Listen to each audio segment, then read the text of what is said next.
Distinguished guests, please take your seats and silence your cell phones. The program will begin shortly. Thank you.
Distinguished guests, please welcome the 2021 International Women of Courage Award recipients.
Distinguished guests, please welcome the 2022 International Women of Courage Award recipients.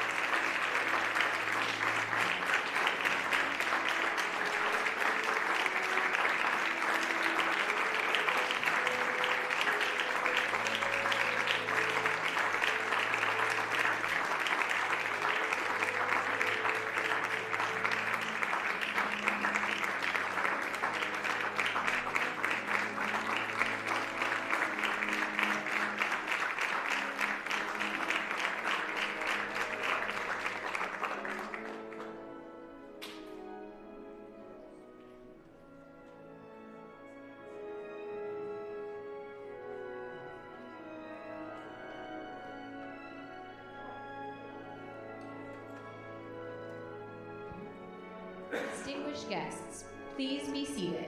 Thank you.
Distinguished guests, please welcome the recipients of the 2023 International Women of Courage Award. Professor Danielle Darlon, Ms. Hadil Abdel Aziz, Bakizan Torgozina, Brigadier General Bolar Gonbold, Ms. Doris Rios, Ms. Alba Rueda, Dr. Zakira Hekmat, Miaza Mohammed, Mrs. Bianca Zalewska, Mrs. Yulia Payevska, and representative keynote speaker for the 2023 International Women of Courage Award, Senator Raz Adiba Radzi.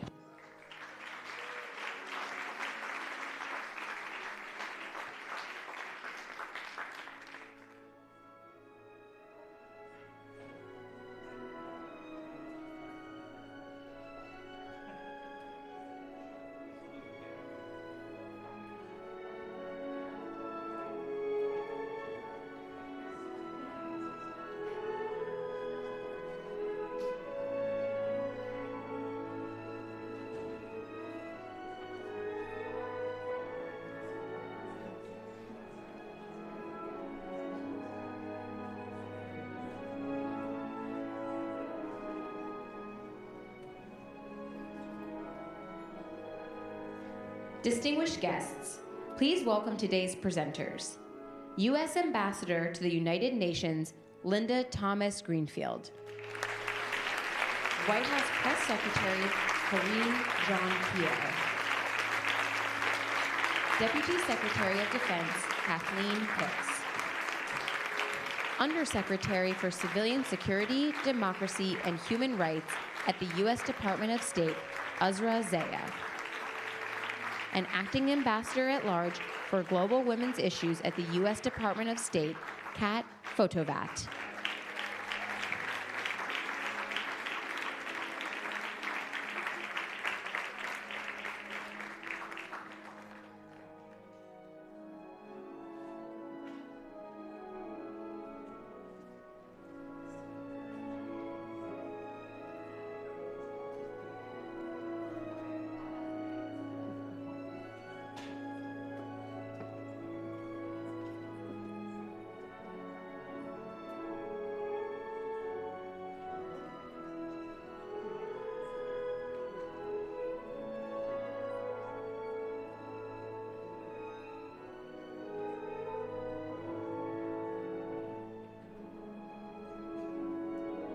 Distinguished guests, please welcome the First Lady of the United States, Dr. Jill Biden, accompanied by U.S. Secretary of State, Antony Blinken.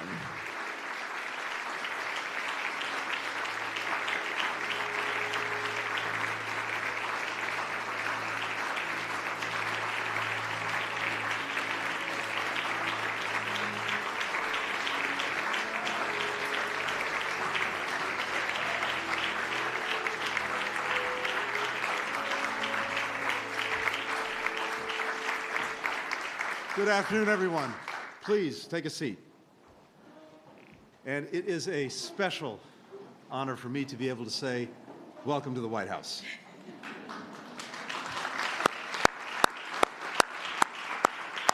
And welcome especially to the 2023 International Women of Courage Award Ceremony, to all of you participating here in person and tuning in from around the world.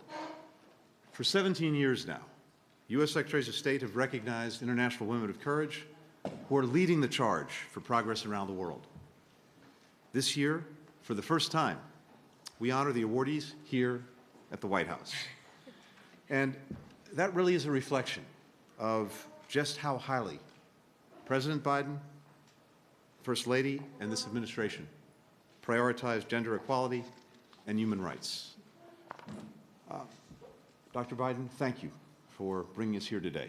But thank you more than that for everything that you're doing every single day to be such a remarkable role model to so many women around the world. and for your incredibly tireless efforts to lift up the voices of brave women everywhere around the world.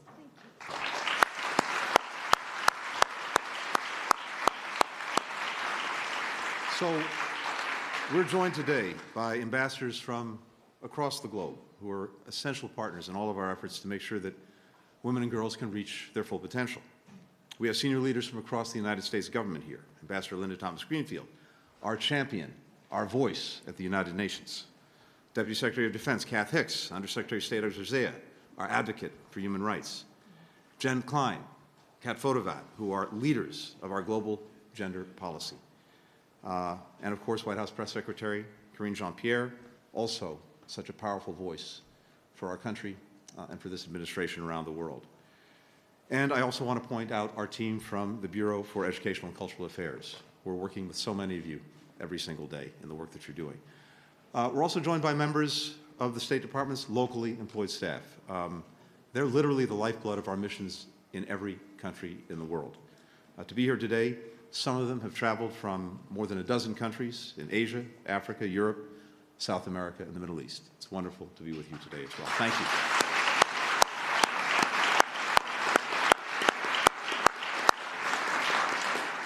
And in the audience, we have several previous winners of the International Women of Courage Award who are continuing their inspiring work. And the First Lady and I had an opportunity to greet them, to be able to say in person what we were not able to do the last couple of years, which is congratulations and thank you for the incredible work that you're doing.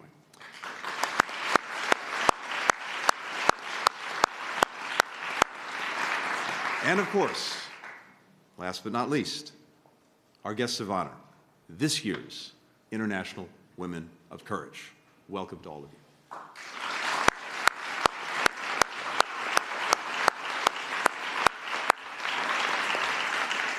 When Secretary of State Condoleezza Rice launched this initiative in 2007, she did so to honor women creating brighter futures for themselves, for their communities, and for generations to come. Since then, this award has recognized more than 180 women from over 80 countries around the world. And that includes this year's honorees, 11 truly extraordinary people. As you'll hear, these women are reporting on Russian atrocities in Ukraine. They're fighting for equal opportunities for women and girls in Mongolia. They're defending democracy in the Central African Republic. They're protecting indigenous land in Costa Rica. They're advocating for the rights of refugees, people with disabilities, the LGBTQI+ community. Because of their work, and even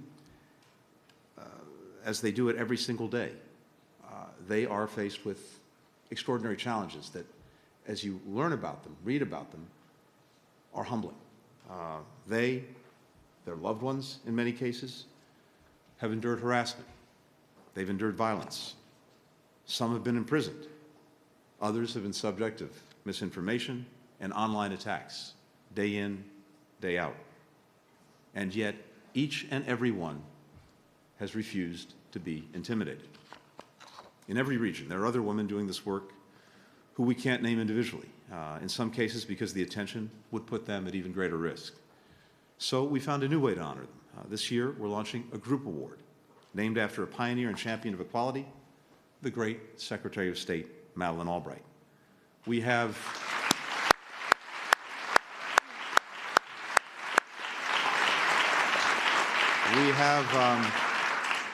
several members of the Albright family here today to help us celebrate. I like to think I'm an extended member of that family. For me, as I've told our friends, I hear Madeleine Albright's voice in my head on a regular basis. The clarity with which she spoke and what she said continues to resonate and continues to inspire me in the work that I and my team are doing. But you honor us with your presence today. Thank you for being here. Around the world, women in all of their diversity are often the ones on the front lines of change. And yet at the same time, they face still greater obstacles to their political participation. They experience gender-based violence and human rights abuses. They hold less economic and social power. We are committed to changing that. Defending the rights of women and girls is rooted in our democratic values of human rights and fundamental freedoms for all. And When we advance equality and defend the rights of women, we improve life for everyone. When peace is forged with the participation and the leadership of women, it's more likely to last.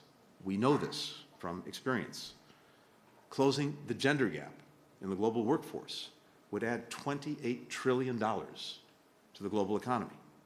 And as Secretary Albright once said, we simply cannot build the future that we want without the contribution of women.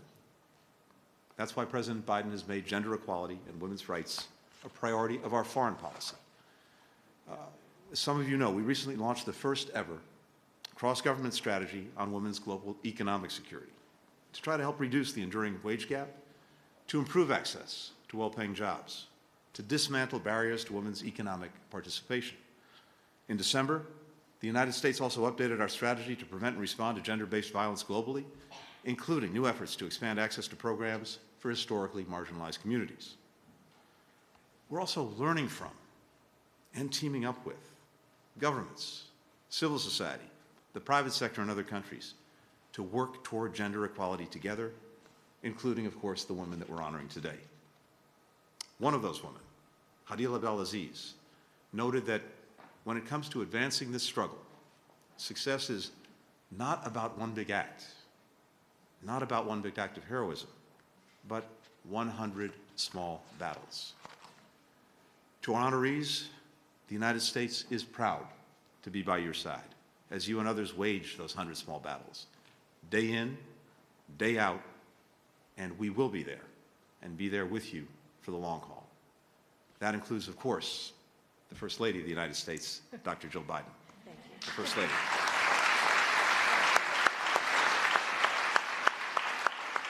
Thank you. And thank you, Secretary Blinken. Tony, when Joe selected you to be Secretary of State, he knew that we had much to do abroad, from putting diplomacy at the center of foreign policy to rebuilding our global partnerships. And with every challenge we faced, you have ensured that we're better able to deliver for the American people because we have our allies by our side. Your integrity and statesmanship have helped us rally countries to stand with Ukraine against Russia's war of aggression, strengthen our ability to respond to future health emergencies, and confront the climate crisis. Thank you for all that you do.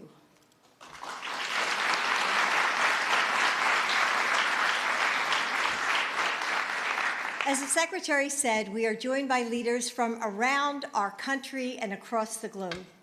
So to all of the members of the diplomatic corps here, thank you for joining us today. And as the Secretary said, the family of the incomparable Secretary Albright is with us, and I'm going to ask you to stand.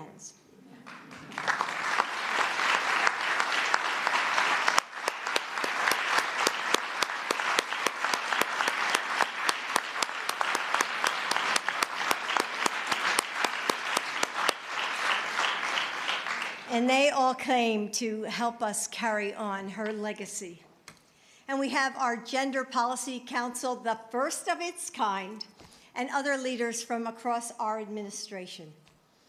This audience is a testament to our national commitment to gender equality around the globe and the powerful influence of the people we honor today, women of courage.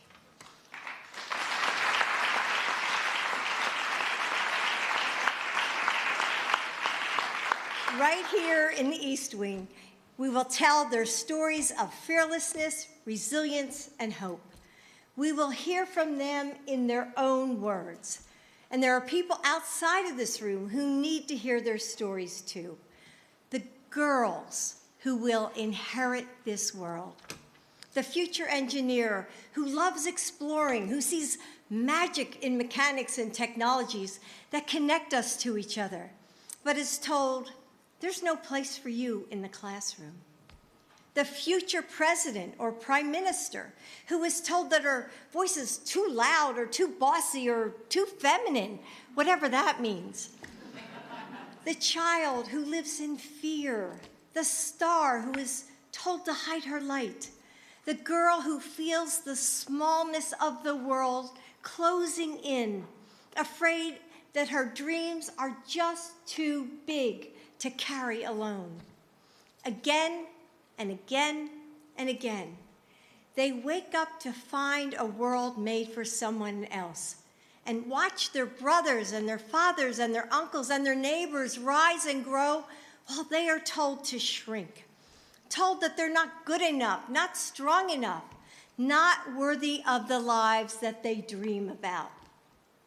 But today, we're here to tell girls everywhere the truth that they need to hear. Yes, you matter. Yes, you can make a difference. And that's why we wanted to bring the leaders we're honoring today and the stories that they share to the biggest stage we could, the White House.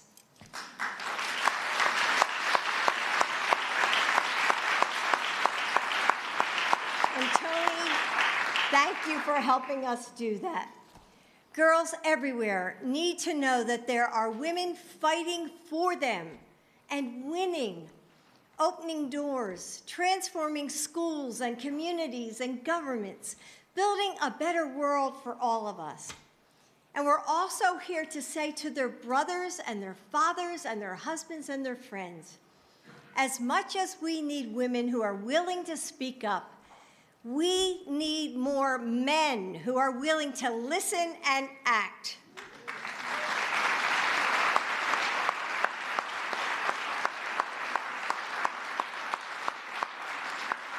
We need more men to hold each other accountable when their sisters are being hurt or left behind.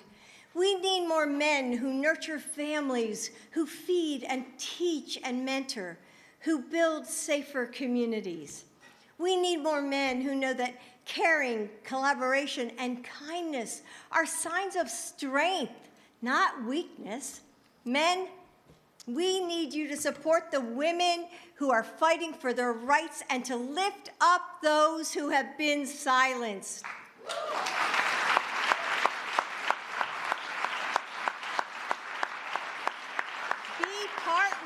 Be partners with women. Become the men of courage we need. Only then will we be able to build a world where men and women are equal and all people are free. So to all the women whom we are honoring today, know that the enormous good you've done has no end. It touches every person who hears your story. It transforms us with new hope. As you seek justice, speak out, and pursue peace, you inspire others to find courage within ourselves and rise to that same call. And to every little girl who has wondered, can I, one person, one voice, one girl, fix what's broken? Let the women that we celebrate today be an answer to that question, an unequivocal yes.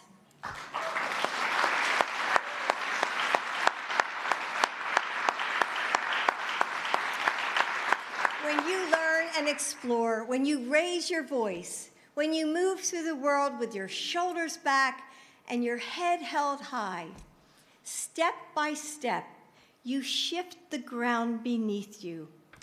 Draw strength from the women of courage who came before you. Share that strength with the sisterhood that surrounds you, and the ripples of that power will transform our world.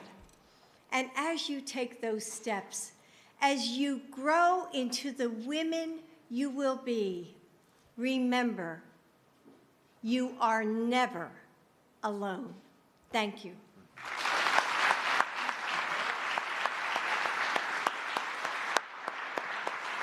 Please welcome Undersecretary for Civilian Security, Democracy, and Human Rights at the U.S. Department of State, Uzra Zeya.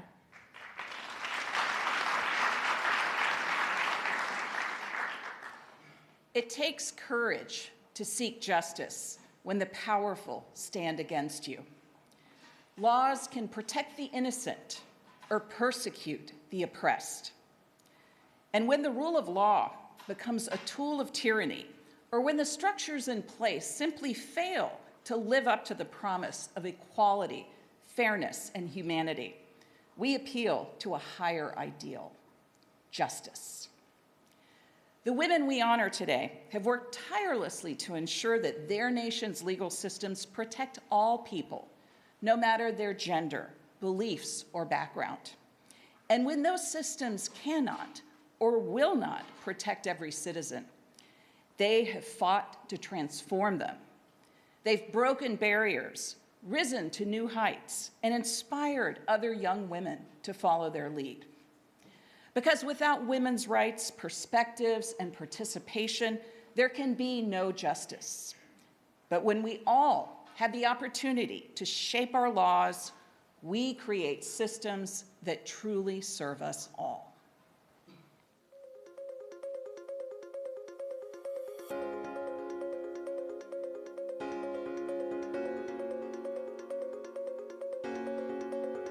Étant femme, j'ai été effectivement la première présidente de la Cour constitutionnelle en République centrafricaine. J'espère avoir apporté ma marque et ma vision. J'ai essayé de faire de mon mieux.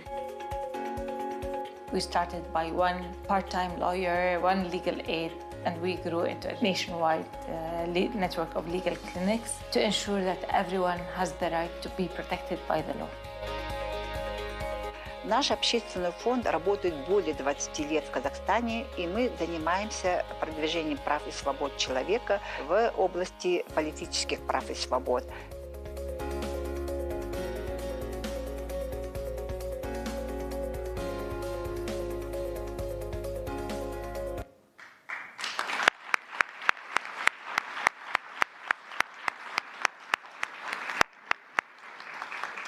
And now, Dr. Biden and Secretary Blinken will present the awards.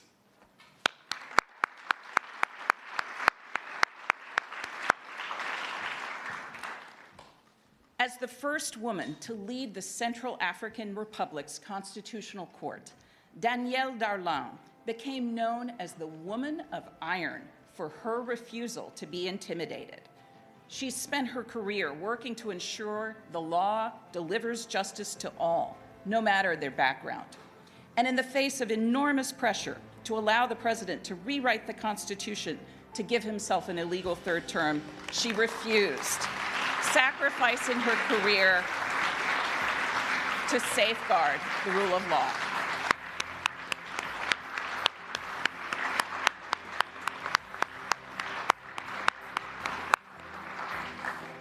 As founder and executive director of Jordan's Justice Center for Legal Aid, Hadil Abdelaziz provides legal services to thousands of people every year who wouldn't otherwise have access to a lawyer. She works to educate people about their rights so that they know how to protect themselves and are empowered to do so.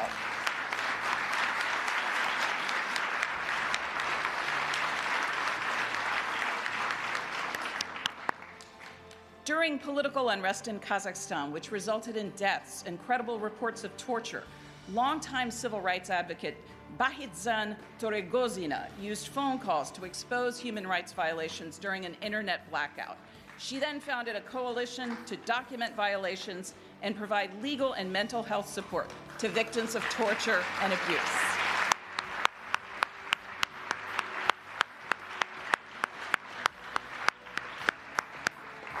Please join me once more in congratulating these incredible women.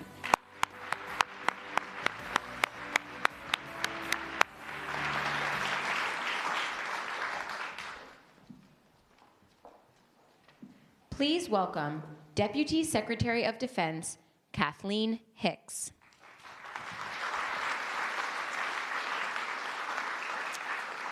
It takes courage to seek peace when you are the target of violence. When wars are waged, when authoritarians seek to consolidate power, when conflict uproots and displaces families, women and girls shoulder many of the costs and consequences. Those who wish to harm and turn their violence on women and girls often do so because women and girls serve as a society's source of strength and a beacon of hope. It's because when women use their voices to speak out against authoritarianism, their leadership can create lasting democratic change. When women use their voices to stand up for what's right against overwhelming odds, their voices can reverberate around the world. And when women have a seat at the table, they hold the power to lead their communities toward peace and prosperity. And that's the truth. Studies show that when women participate in peace negotiations, these talks are more likely to come to a just settlement and result in lasting stability. Peace is possible when we support the women working to make it a reality, by stopping conflicts before they begin, by addressing the root causes of discrimination and violence, and by working to end wars that have already begun and mitigating their harm. So today, we salute several women leaders who are exhibiting extraordinary courage to seek peace when they themselves are the targets of violence. Women who are using their strength to pursue gender equity and equality in the face of extreme cruelty and hate. Women who are fighting for dignity and freedom for not just themselves, but for others. In our awardees, we see that our capacity for understanding and healing is stronger than the forces that try to tear us apart. And we are reminded that women belong everywhere the decisions are made.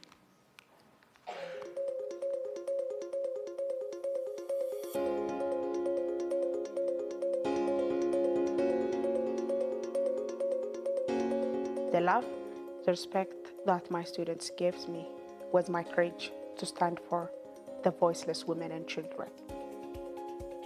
Persons with disabilities or PWDs have the right to have good conditions in the workplace, to live independently, to equal opportunities, to participate fully in the life of their community. All of us have a right to a life without barriers, and it is our obligation as a community to ensure their full participation in society on an equal basis with others. Thanks to my work in a well-known morning show, I was able to collect a large amount of humanitarian aid, which I carried to the front line, and I'm doing this till today. Коли росіяни вторглись в Крим, я почала викладати тактичну медицину. І з цими курсами поїхала на фронт, зрозуміла, що допомога потрібна саме там.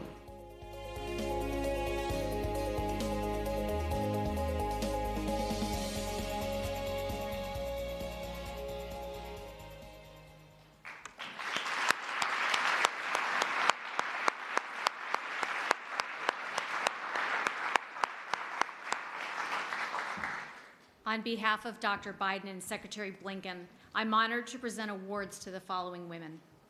In Mongolia, Brigadier General Bolar Gonbold is the first female staff officer in her country to be assigned to United Nations peacekeeping operation.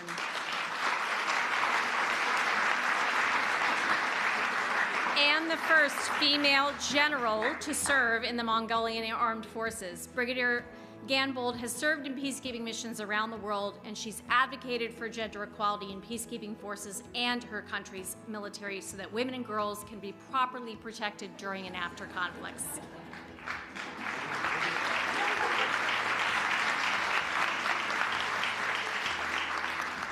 In Costa Rica, Doris Rios has dedicated her life to fighting for Indigenous women's rights to life and dignity and for the reclamation of Indigenous lands. In the face of threats of violence and attacks against her and her family, she has created a seat at the table for Indigenous women to make the world more peaceful and just.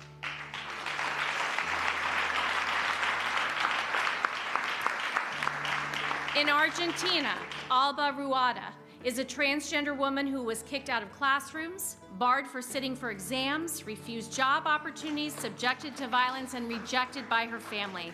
But in the face of these challenges, she worked to end violence and discrimination against the LGBTQI+ community in Argentina.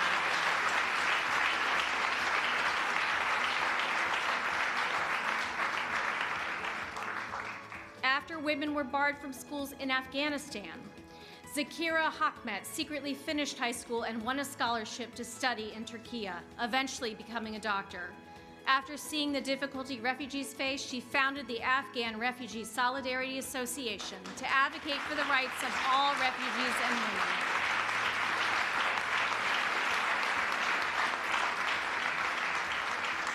It is my privilege and honor to honor each of you for your important contributions to human rights and for making the world a more peaceful place. Congratulations, and thank you for your courage.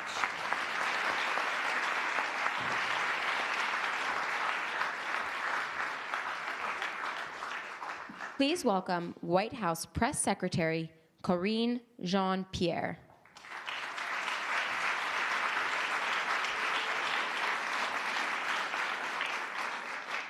It takes courage to speak when those in power want you to stay silent. In a world where lies and distortion are easy to sell, one of the most powerful weapons that we have is the truth. Because corruption thrives in darkness, dictators and authoritarians seek to control criticism and define the stories that we tell. They threaten journalists and those who speak out, so they can control knowledge and hide their crimes, selling their people false stories of peace and success. But when we illuminate the shadows, we can expose the damage they create, lighting a path forward for those trapped in the dark with the knowledge and the strength to rise and demand change. This group of journalists, broadcasters, and war correspondents spread truth, courage, and empower other women and girls to use their voices for democracy, freedom, and justice.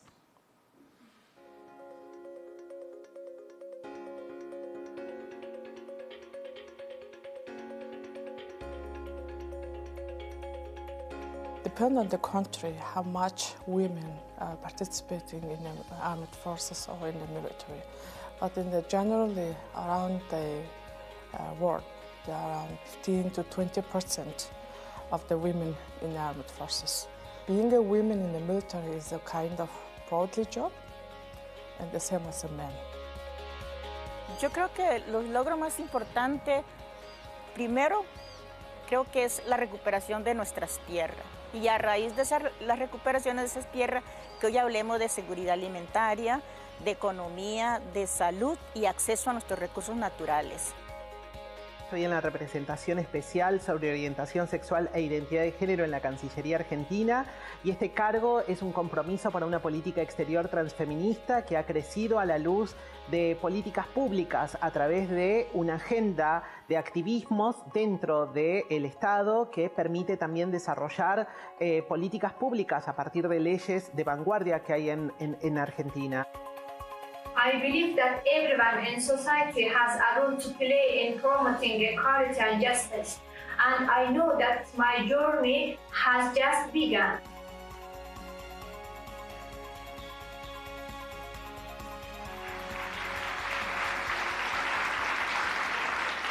And once again, Dr. Biden and Secretary Blinken will present the awards.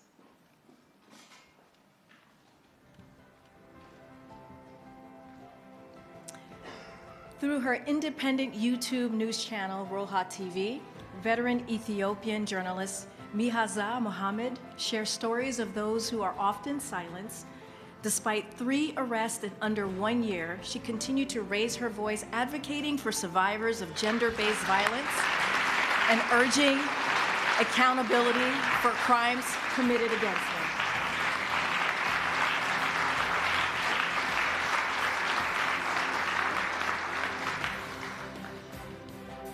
While helping evacuate women and children from areas affected by war, Ukrainian military veteran Yulia Payevska secretly documented Russian forces committed atrocities during the 2022 siege of Mariupol.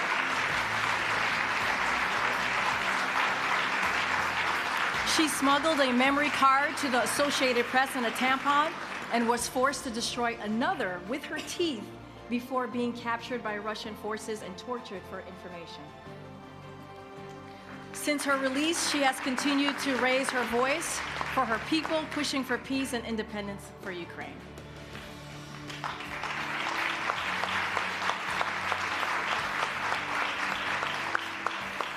Now, as a broadcaster journalist, Roz Adiba Radzi became a household name after a car accident and brutal assault permanently paralyzed her from the waist down. She used her platform to advocate for the rights of persons with disabilities, first as a reporter and now as a senator in Malaysia's parliament and the first female chair of the National Malaysian News Agency, Bernama.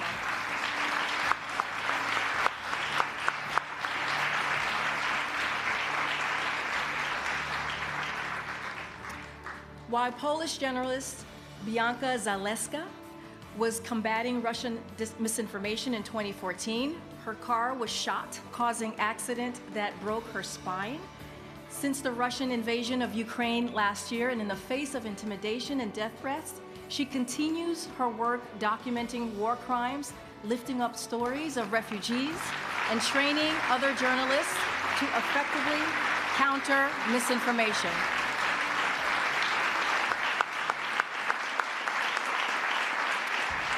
Please join me in a round of applause for all of our awardees.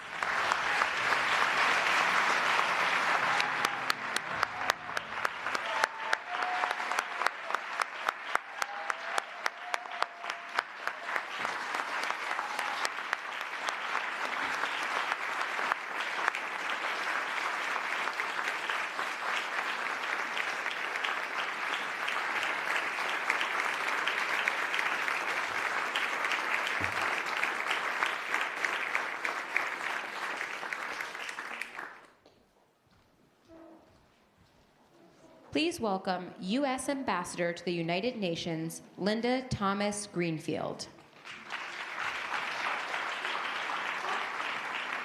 Hello, everyone. It really is a privilege to present this new award, one that honors our first female Secretary of State, the late Madeleine Albright.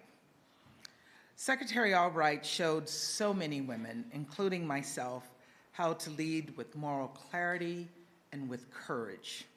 Her legacy lives on in those still fighting for gender equality and universal human rights. It is fitting that this award recognizes not just one woman, but the bravery, the fortitude, and collaboration of a whole movement. It speaks to the outsized impact of Secretary Albright's example and life of service. When the Albright family, who is here with us today, learned about this award, they asked that another trailblazing leader, one who knew Secretary Albright well, be part of this ceremony, Secretary Condoleezza Rice. Secretary Rice created the International Women of Courage Award in 2007. And though she couldn't join us today, she wanted to take part in this very special ceremony. I am humbled to be able to join you today to honor an extraordinary group of women, the female protesters of Iran, with the Madeleine Albright Honorary Group Award. Since the horrific death of Mahsa Amini, while in the custody of Iran's so-called morality police, women in Iran led protests across the country's 31 provinces and sparked months of grassroots support for women's rights. It is only fitting, then, that their persistence and dedication is being honored in the name of my late friend, Madeleine Albright. Madeleine was a fierce fighter for human rights, for women's rights, and for gender equality around the world. She organized foreign ministers, women foreign ministers, to speak out about abuses in hidden corners of the globe. She made a difference in her commitment to gender policy. We talked often about it. I tried to do the same as Secretary of State. She was a fighter for equality. I am honored to congratulate the women of Iran with the Madeleine Albright Honorary Group Award. Thank you for your bravery, compassion, and resilience. You make all women proud.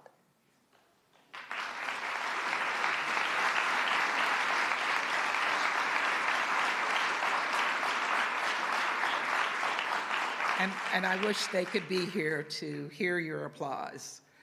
I'm proud to present the Madeleine K. Albright Honorary Group International Women of Courage Award. This inaugural award goes to women and girls in Iran, who in the wake of the brutal killing of Mahsa Amini have inspired us all. All Mahsa wanted was to live a normal and happy life. She dreamed of starting a family after finishing her studies. But these hopes and dreams were crushed. They were crushed by the tyranny of Iran's so-called morality police.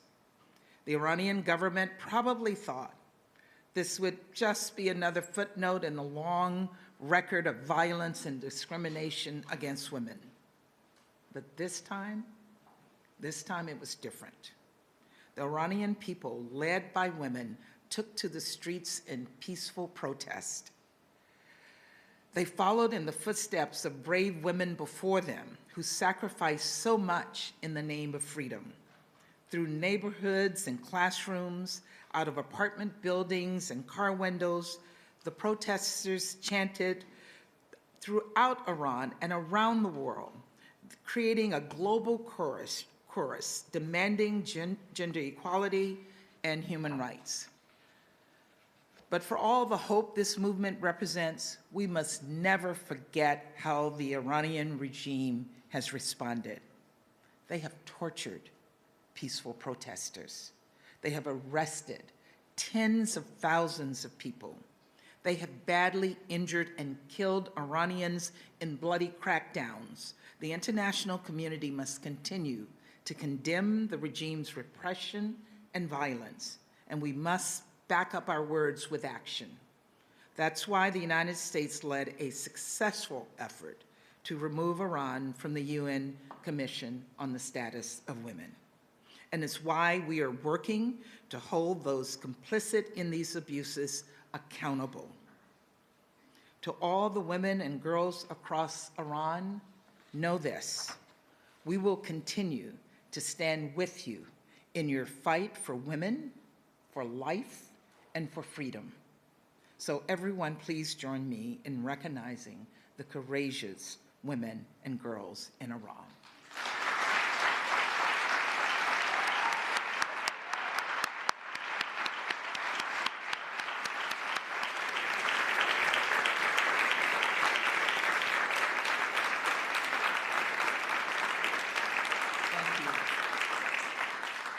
I now have the honor of introducing another courageous woman who has been an unwavering champion for vulnerable populations in Malaysia. When a car accident and a brutal assault paralyzed Senator Ras Adiba Razi, from the waist down, she dedicated her life to advocacy. To raise awareness, Malaysians across the country saw her on TV, in Parliament, and at the Paralympics. They heard her commentary. They heard her poetry. They heard her fierce call for justice. In May 2020, she became Malaysia's representative for people with disabilities. And later that year, she was appointed the first female chair of the Malaysian National News Agency.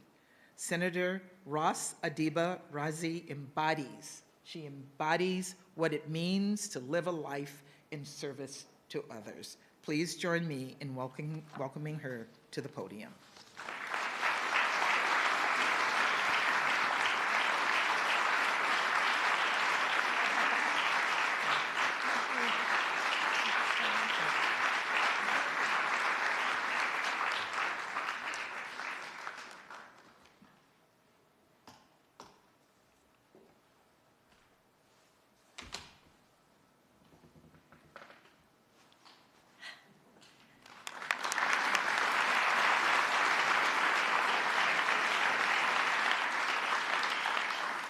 Assalamu alaikum, or peace be upon you. I'm Senator Ras Adiba Razi, a representative of the 2023 International Women of Courage Award. Before I begin, I would like to thank the First Lady, Dr.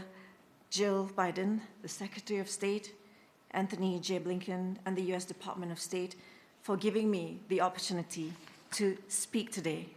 I'd have to say that I'm thoroughly impressed by the amazing work done by my fellow finalists in the respective countries. Let's give them a big hand.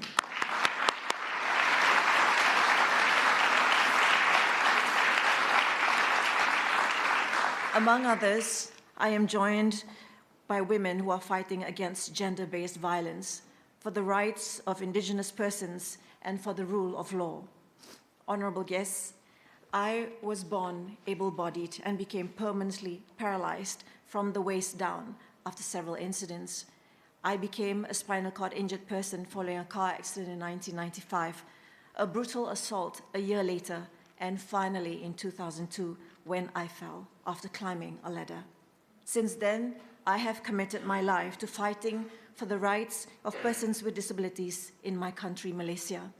I witnessed discrimination and stigma as a person with disabilities, and then on, my team and I fought and fought and fought. Ladies and gentlemen, I have been working tirelessly to create awareness on the importance of accessibility in infrastructure, disability inclusion, job opportunities, inclusive education, housing, and upholding our rights, among others. I and my team then founded an association to empower persons with disabilities called OKU Sentral. In May 2020, the Malaysian King, His Majesty the King, Al Sultan Abdullah, appointed me as a senator in the Upper House Parliament of Malaysia to represent persons with disabilities. In November 2020, I was appointed the first female chair of the Malaysian National News Agency, Bernama, after 53 years of its establishment. Distinguished guests, in the area of sustainable development, all of us here aim to create a world which is inclusive, equitable, and sustainable, a world in which no one is left behind, and opportunities be made available for all for a secure, stable, and successful nation. Without the role and contribution of women, a nation will not be able to progress as it is today. It is vital for all parties to respect the contribution of women in all areas: economy, social, politics, and culture. Women's involvement is crucial as they are an important asset to a country.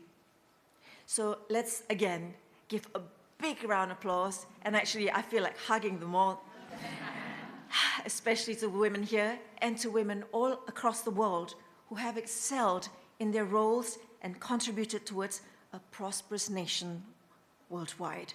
We are at a pivotal moment for women's rights. For us, receiving this International Women of Courage Award is very, very much significant for our people in each of our countries. This will be an integral part of spreading awareness and will celebrate the activism and transformative power of women and girls. Honorable guests, this opportunity is indeed an honor for me to share my views and experience, especially concerning the protection and social participation of persons with disabilities in Malaysia, with everyone here today. Despite the increasing awareness around persons with disabilities, there is no denial that there's discrimination in this polarized world exists to the detriment of our disabled friends. It exists because of a prevailing mindset, a stereotypical way of looking at the disabled. What the community needs to understand and to accept is that persons with disabilities are entitled to the full range of civil, cultural, economic, political, and social rights as stated in various human rights instruments, the same as everyone else. On that note, and as we speak, the Malaysian government is in the midst of amending the Persons with Disabilities Act 2008 to have an Anti-Discrimination Act for persons with disabilities like the United Kingdom's and the Americans with Disability Act 1990, or ADA.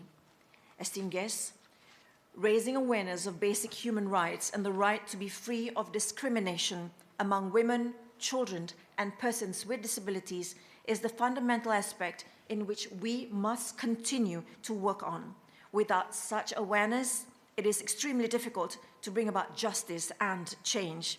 The increasing number of hate crimes, racist remarks, and instances of ableist behavior shows that we must act quickly to protect the most vulnerable communities. Hence, I would like to take this opportunity to call on the 195 governments of the day in the world to ensure that the marginalized and vulnerable groups, women, children, including persons with disabilities, are not left out and rise to the clarion call of the 2030 Sustainable Development Agenda, leave no one behind. Before I end my speech, I'd like to acknowledge the late Judith Heumann, a leader in the disability community, advocating for persons with disabilities, and has been the mother of the disability rights movements since the 70s. We will miss her terribly. But myself and the rest of us, I promise you, will continue to be her voice. As she puts it, we are leaders of inclusiveness and community, of love, equity, and justice. Honorable guests, me standing here today in my standing wheelchair means a whole lot, especially for my countrymen, Malaysia. So I'd like to say in Malay, sejuta doa mencapai bintang, which means 1,000,000 prayers has now reached the skies. Terima kasih, or thank you for this honor, and from the bottom of my heart. Assalamualaikum.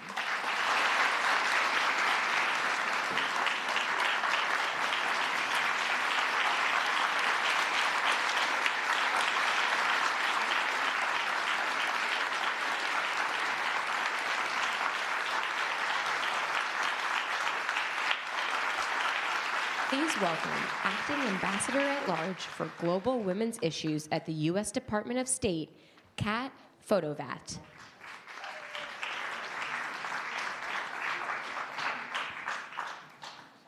What an honor it is to close out such a historic day, such a historic event. Happy International Women's Day to all those around the world and to our amazing women of courage we honor today. What an incredible ceremony.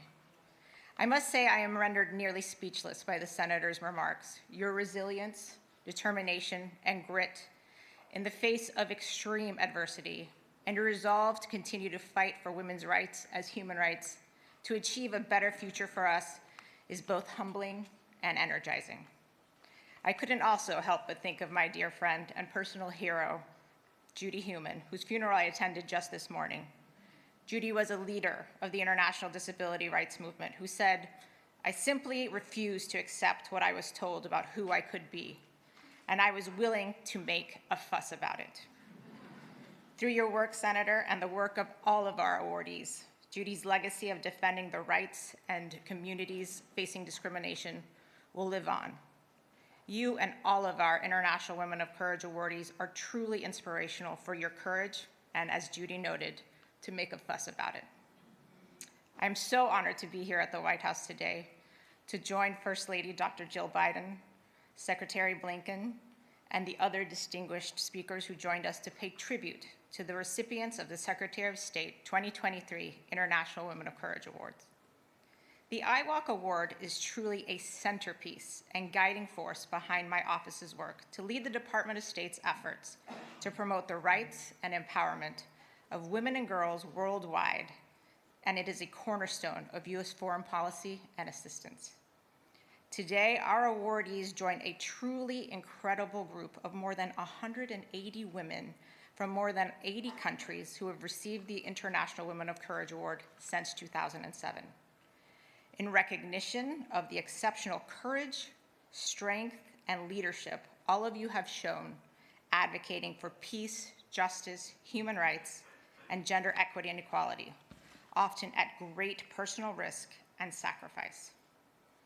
I hope this award will elevate your advocacy work and bring a greater international attention to the issues that you are fighting for.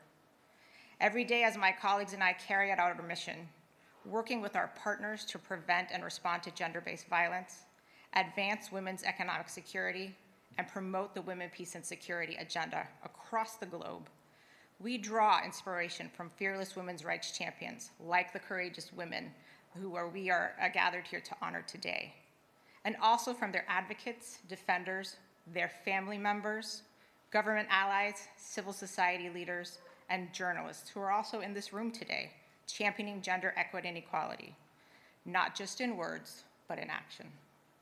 Today, on International Women's Day, the U.S. government reaffirms our commitment to the safety and full participation of women and girls in decision-making at all levels, and as foundational to peace, stability, and economic growth of all nations. I'd also like to quote Secretary Albright, who said, "It took me a long time to develop a voice, and now that I have it, I am not going to be silent."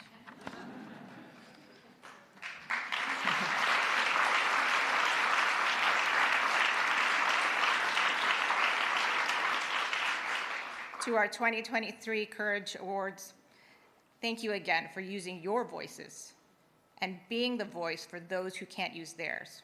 Let us all commit to using our voices to amplify those facing oppression, crisis, and in conflict in places like Iran, Ukraine, and Afghanistan, and all over the world.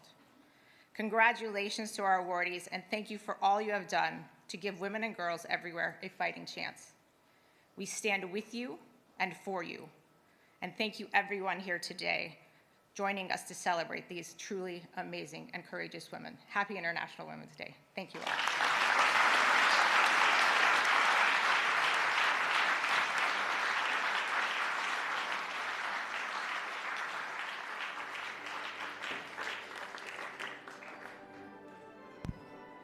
Distinguished guests, please stay seated while the awardees depart the stage.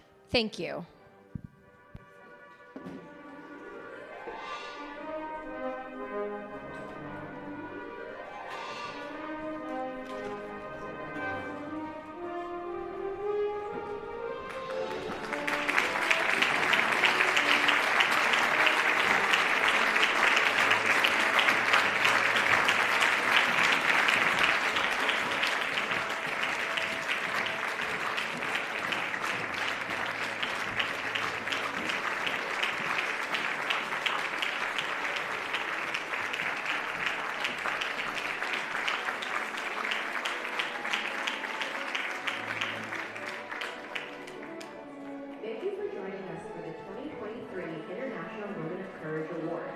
Please now join us for our reception at Blair House, located across the street from the White House. Military social aides will guide you to the path. Thank you.